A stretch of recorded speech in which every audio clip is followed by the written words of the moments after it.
I am the generational change agent. And I'm just so excited to be before you today, just to talk to you about what it takes to really elevate your value. Yes, yes, because what? Girl, it's time for you to elevate. So, listen, how many of us have actually experienced a period of time where we needed to push the envelope a little bit? We needed to move that needle forward. We need to step out of our comfort zone. And it just felt so wildly uncomfortable, right? I remember when I was going for a job, a new job, I was wanting to work closer to home. And I applied for a couple of positions that were in my wheelhouse, right? It was what I was comfortable with as an HR generalist. And so I had applied for a couple of positions that were within 10 minutes of my home, which was so super ideal because at the time my commute was about 1 to 2, maybe 3 hours, depending on the weather. Because, up north, we love the snow. Okay. And so I applied for these positions, and the recruiter that was hiring for these positions or doing the hiring process for this position reached back out to me and said, "Hey, the positions that you applied for are no longer available, but I do have a director position with the DA's office in your county that I think you would be a great fit for. We've been recruiting for it for quite some time, and I think you should go ahead and give it a shot." So I listened to the voicemail, and when it was done, I looked at my husband like, I don't think, I don't think she did. She know she was talking to me? Maybe she didn't know she was talking to me. Like, this might be a mistake. So she sent the job description over. I read it. She said it was more like a high level generalist position. And I was like, okay, maybe like senior level, generalist, kind of doing all the things in HR. And as I was reading it, I was like, wow, the qualifications for this are not what I have. Like, I don't even know how I could qualify for a position like this. And so I teetered back and forth, and, I ended up talking myself out of it. And then my husband sat me down and he said, "You know what? You really do have the skills, and you really do have what it takes to go for a position like this. And I think you should just go for it. And if anything, you'll learn the process so that when you do feel ready or prepared, you'll know what to do and how to show up." And so today I want to present with you 7 steps that you can do to actually help push you to the next level, push you into your next, and really elevate and take you to the places that you desire to be. So I'm going to use this story as I weave through the 7-step process so you can actually see how to apply it in real time. So can I go ahead? Yes, I can go ahead. All right. So the first one is E, eliminate your excuses. When I was considering this position, I gave myself every excuse in the book. Like, I couldn't do it. I wasn't qualified. This is too high level. I'm going to be working at the DA's office for the county. Like, this is already a big deal. Like, just being a part of that particular department and being amongst a bunch of lawyers who have all these degrees and all these credentials and all these fancy words. And I literally found every excuse in the book not to apply. And then when my husband sat me down and he said, "Listen, I need you to really take it seriously. Like, you can do this. Like, I see the work that you do. You have to believe in yourself." Right. And so in order for me to really move to the next, in order for you to really move to your next, you have to eliminate the excuses. And then the next step, L, learn the language of you. Now, what do I mean by that? When I had decided that I was going to actually apply for the position, I eliminated my excuses. I went ahead and said, yes, let's see what this process takes. I knew that I had to be so solid in presenting myself, especially somebody who works in human resources, applying for a job in human resources. You're almost considered like the expert of interviews simply by the nature of your field that you work in. And so I had to really hone in on what it is that I brought to the table, because I wasn't bringing degrees. I wasn't bringing a multitude of knowledge and wisdom that I thought, hear this, that I thought I was bringing to the table. I knew I was going to be up against master level HR professionals. I knew that I was going to be up against some PhD candidates simply because of the nature of the office of working with lawyers, right? And so I really had to dig deep within myself, and I had to ask myself, what is it that I actually bring to the table? What is it about me that makes me unique? And what is it about me that will differentiate me? What will they remember when I leave that room? And so I had to really dig into who I was as an HR professional, but more so who I was as a person. That meant that you need to actually learn what you like, what you love, what you prefer and what you don't, what you'll tolerate and what you won't, what your boundaries are, what your limits are. And then you also need to know your greatest highlights, your greatest strengths, your greatest challenges, and your greatest weaknesses, and then own them. Own them. Because here's the thing, when you walk into a place, and it doesn't matter if it's professional, if it's personal, when you're not solid in the language of who you are, like if you can't solidly articulate, this is who I am, and this is what I believe, and this is how I'm going to show up, other people can dictate that for you and say, you're this, you're that, and, and all these other things. And so, I really just want you to be able to, one, know that there's a language that you have that describes all of you, all of your being. There's words, there's adjectives, there's all these different things. And so, learning the language of you is probably one of the most powerful tools that you can employ to elevate you to your next. Next is examine your beliefs, your values, and behaviors. Now, I touched on this as part of the language. So what happened in this hiring process was I actually had to, what I consider, geek out. And so I put together a portfolio of what the first 90 days would look like in this position. Now, again, mind you, I'm going from a position that is mid-level generalist making about $47,000 a year, and I'm applying now for a director level position at double my salary with a prominent office. That's also a state job. So you're talking about great benefits, a great opportunity to learn and glean and really excel my skills, right? And so I had to, one, decide that I was actually enough, that I was qualified. I had to reshape what I believed about me. So that meant all the negative narratives that I was telling myself, I now actually have to change that. And I have to believe something different, right? I have to do something different. And so then next was looking at your values. What is it that you value? Was this position even in alignment with what I believed would work for me?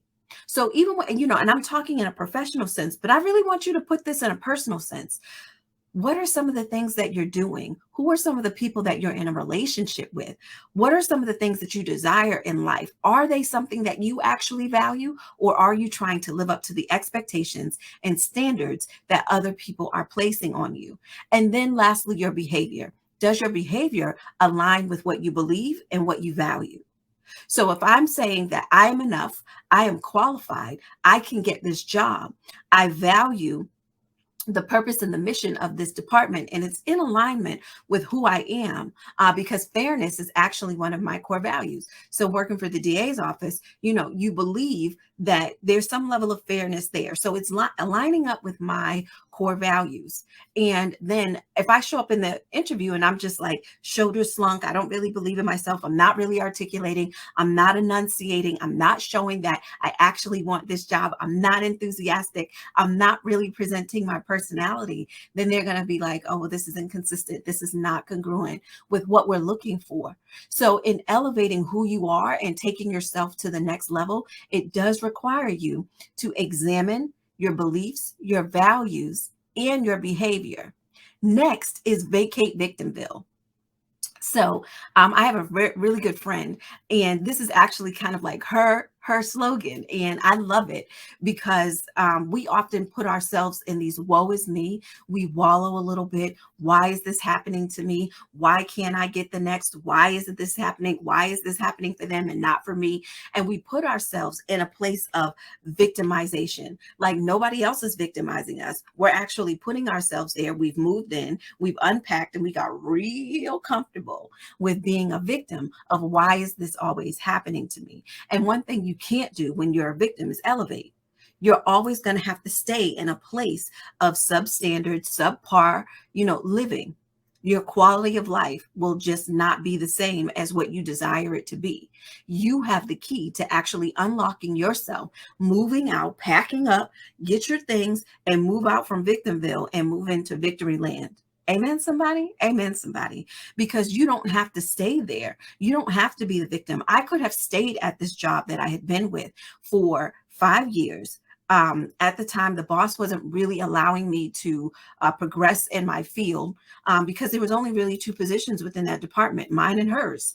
And so in order for me to be able to elevate in that role, she would have had to retire, or she would have had to leave the position. So sometimes people will keep you stagnant in a place because they don't want you to move into your next. But when you know inside, because of your value, because of your belief, that it's time for you to elevate, then it's also time for you to vacate Victimville, because you're likely at a point where you're ready to leave. You're ready to move. You're ready to do something different. And so you're already there. You're already ready to move. You've gone out, you've searched for other places in Victory Land. You've decided that Victory Land is the place where you want to be. There's people that you like, there's jobs that you want, there's relationships that you desire, there's a version of you that you actually love and like. And so now you're taking that extra step. You're taking that extra step to go ahead and vacate Victimville so you can walk into Victory Land, because that has your name on it. There's already a place there for you with your name on it. Amen, somebody.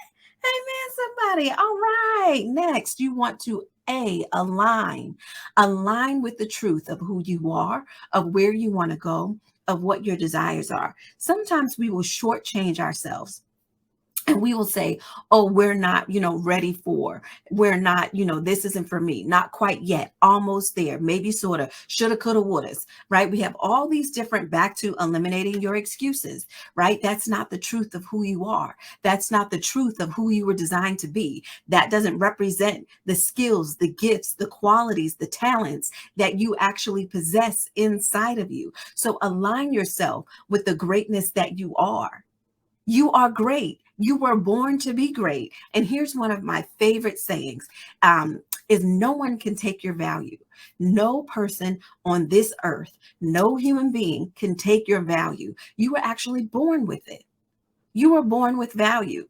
Before you were formed, you were given a purpose, you were given talents, you were given gifts, you were given abilities, and nobody can take that away. But it is your job, it is your job to harvest those, to nurture those, to bring those gifts, talents, and abilities out, to walk in the truth of not only who you are, but whose you are. Amen.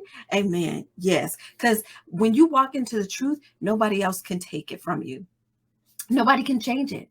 Nobody can change the foundation, because you're rooted now in something that cannot be shifted, that cannot be altered, and does not waver.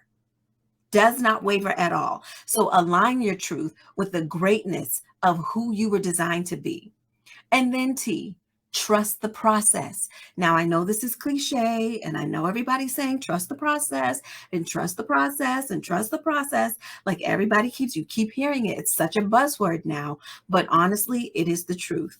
Trust the process. That doesn't mean that everything is going to flow smoothly. It doesn't mean everything is going to flow easily.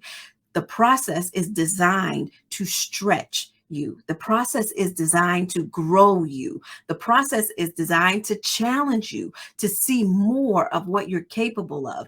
And in order to see what you're capable of, it does have to challenge you in that way. But no, at the end of the process is the promise, but you got to go through it. You got to go through it. We're born with a purpose. We have one. We have a purpose. You have a purpose, but you have to go through a process to get to the promise of what that purpose is. Hear that clearly. You have to go through the process to get to the promise of what your purpose is. It doesn't just come like magic. It doesn't just happen overnight. You actually have to learn some language. You have to gain some wisdom. You have to glean some knowledge. You have to get an understanding. And that all requires a process. Everything that I had gone through at this point leading up to this big interview, the biggest interview that I would have of my life, right, was a culmination of things that I did as a pastry chef, were things that I did as a doula, with things that I did as a massage therapist, as a receptionist, as a cashier at Stop and Shop. They were a culmination of all of these things, and they were all a process that helped to get me to that point. So when I could talk about things like customer service, when I could think about service-oriented care, when I could think about putting the human first in human resources, when I could think about processes, protocols, when I could think about rules and regulations, when I could think about employee investigations, when I could think about all those things, they were a combination of how I've treated people. They were a combination of how I worked out in certain professions that I've held, managing a business, running two successful businesses as a massage therapist and a pastry chef. All of those were part of the process. So even when you're looking at your past and you're saying, I wish I hadn't, I wish I shouldn't have, understand that that's part of the process that will lead you to the promise of your purpose. But you have to trust that it is for your good and that it will all work out. It may not feel like it right now, but trust me, it will all work out. And then lastly, execute on your vision. You know, we hear write the vision and make it plain, but the last part is so you can read it on the run, right? So that it can be read while you're on the move. So as you're trusting the process, you want to keep this vision in mind. Who do you want to be? Where do you want to be? What is it that you want to have? From where you are right now to elevating to who you desire to be, what is it going to take? What is it going to take?